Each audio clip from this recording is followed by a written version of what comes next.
Haul Sephora et quand j'y vais, je n'achète que des valeurs sûres. J'ai repris le spray de chez Charlotte Tilbury, à savoir qu'il avait plus qu'en coffret, donc j'ai pris celui-ci avec le grand et le format voyage. C'est un excellent spray pour fondre la matière. C'est pas le meilleur spray fixateur, mais je l'adore. J'ai repris la poudre de chez Charlotte Tilbury, j'avais déjà la teinte 2, mais il me fallait la teinte 1 pour illuminer en dessous les yeux. C'est une excellente poudre de finition et elle fixe vraiment très bien. J'ai racheté la meilleure poudre à mes yeux, c'est la poudre de chez Make Up Forever. Ne me parlez même pas de la poudre Huda Beauty ou des poudres qui contiennent du talc. Celle-ci, il n'y en a pas. Quand t'as passé 25 ans, que tu marques un petit peu sous les yeux, c'est la meilleure poudre. Même pour tout le visage, elle est exceptionnelle. Elle est fine, elle floute, elle donne un effet Photoshop. Cette poudre, je l'adore. Même s'il m'en reste, j'ai racheté le meilleur gel fixateur sourcil. C'est celui de chez Rare Beauty. J'aime beaucoup celui de chez Refy, mais celui de chez Rare Beauty, je ne sais pas ce qu'elle met à l'intérieur. C'est de la colle pour sourcils. Ça fait pas de résidu blanc, ça fixe super bien. À savoir, petit point négatif, ça se termine en 2 semaines.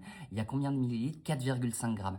C'est très peu, mais c'est le meilleur. Je le rachèterai jusqu'à la fin de ma vie. J'ai repris 2 bronzers liquides de chez Makeup by Mario. Pour moi, c'est les meilleurs bronzers liquides. Quand t'es nul pour appliquer du bronzer, c'est impossible que tu fasses une tache. Regarde, je vais l'appliquer un petit peu sur ma main. Même quand t'es pas doué, tu sais pas comment estomper les produits. Regarde, tu mets ça sur ton visage, ça donne un côté allé. Tu peux le mettre même en dessous de ton fond de teint, un petit peu. C'est le meilleur bronzer liquide et je n'arrêterai jamais de le dire. Je me suis rendu compte que mon fond de teint de chez Nars était périmé, donc je m'en suis racheté un. Pour moi, chez Nars, le meilleur fond de teint, c'est le Natural Radiant. C'est celui-ci. Quand je te dis que c'est un fond de teint qui est hyper facile à travailler, même si tu débutes, si tu souhaites vraiment le fond de teint classique, qui ne fait pas trop épais, qui fait pas trop lumineux, c'est vraiment le fond de teint parfait. Il se travaille tellement bien. Natural Radiant, c'est vraiment une valeur sûre. Et en dernier, il y a 3 produits que je n'ai jamais testés. La base de chez Charlotte Tilbury, Airbrush Flawless. Alors, ça fait des années que je maquille, mais j'ai jamais testé ce produit. C'est la base juste comme ça. Alors, attention, c'est pas un fond de teint. C'est une base qui va être très légèrement lumineuse. Et tu vois, tu vas l'appliquer juste en dessous de ton fond de teint.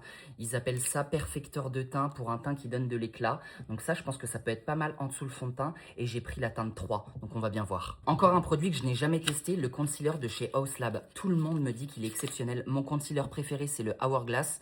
Mais le House Lab, apparemment, tout le monde l'aime. Donc bon, il faut bien que je teste un jour. Et j'ai pris la couleur 12. Et ça, c'est un produit que j'avais absolument pas besoin, mais je suis très faible. Quand tu es à la caisse et que tu vois ce genre de petits trucs, c'est l'huile à lèvres de chez Gisou. Et j'ai pris la couleur Watermelon, il me semble. Mais quand tu vois ça, c'est juste magnifique. Et sur les lèvres...